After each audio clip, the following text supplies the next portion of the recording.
So a quick note on the patches and on the floor pans. The patches seem to have been about a 23 or 24 gauge stainless, and the pans themselves were a little bit thicker, maybe around an 18 gauge. That seems to be a pretty decent size. Of course, it's up to you. If you're trying to build a rock crawler, you might consider going thicker. But if you're just trying to build, have floors again, 18 gauge would be plenty thick. You could even go down to a couple gauges smaller. Anyways, with the patches in and all, plenty of that glue smeared onto them, that almost wraps it up. I did use some aluminum angle iron here on the wheel wells. It came kind of in handy, although getting the curve there was pretty hard. This piece fit really nice to patch the rear, above the rear quarter to the floor. I also used angle iron on this side. Kind of a pain in the neck, kind of worked good. The wheel well slopes backward there, so it was tricky to get it to fit. And then if you get lazy, you can just kind of put a few pieces of metal on and then cover it up in glue or silicone like I've done here without any rivets. Once the silicone dries, that'll stay in place fine. Anyway, with all the floors in now, I have gone and painted things underneath, especially the rivets, around the rivets. And you can see up here, painted these, the frame and around the rivets. I've done so underneath as well, as best I can. It's really hard because there's a lot of stuff in the way underneath, and it's really dirty and everything. And a lot of stuff is covered in oil because Jeeps leak so much oil. But anyway, other than that, it's time to put the interior back in, and this project is about wrapped up. There's going to be, if you've been following, there's going to be a separate video on seat mounts.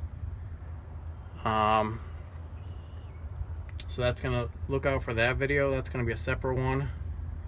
But other than that, other than the seat mounts, this is ready for interior now.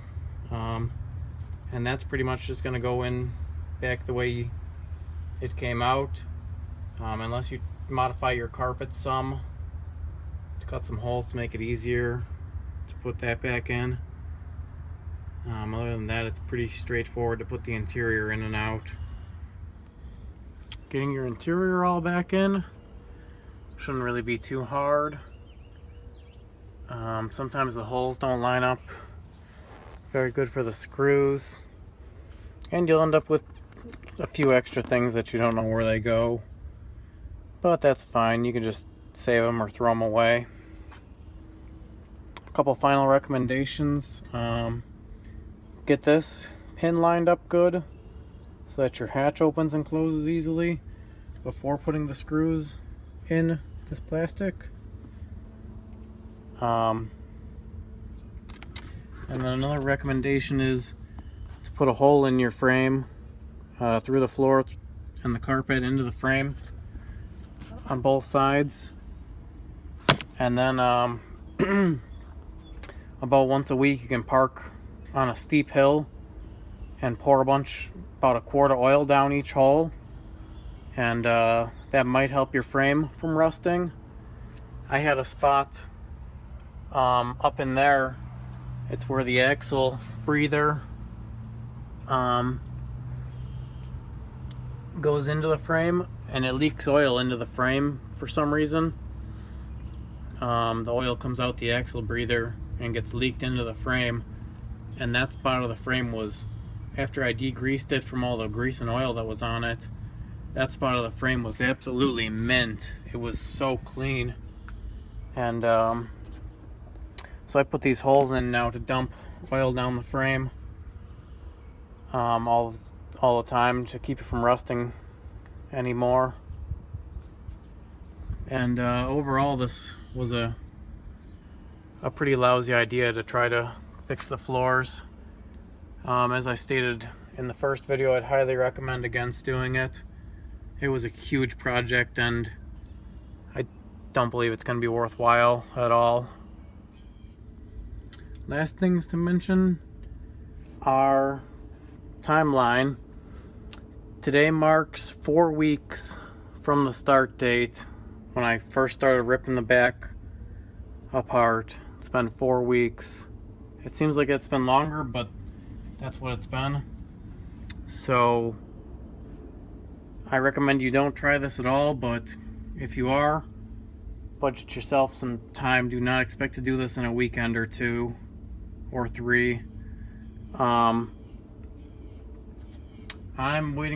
currently waiting to start a new job, so I haven't been having a job, so I've been able to work on this pretty much every day the weather's good. And it's taken me 4 weeks to do it. So I can't even imagine how long it would take if you had a full-time job that you were working. And second thing is, in terms of cost, along with whatever you're gonna pay for metal for fixing the floors, I went through 5 tubes of that monkey glue, 5 cutting wheels, which those are pretty cheap, and about 10 drill bits for the rivets. And I went through a little bit over 200 rivets. So all that, and then the painting that glue was the most expensive part. Total for things that don't include the metal is up around the $150 mark. And then you have the metal, which is going to be $200 to $500 or something like that. So in conclusion, this is now a Jeep Cherokee on the road with perhaps the most floor out of any of them, and I definitely would not do this again, and I would strongly recommend that you don't.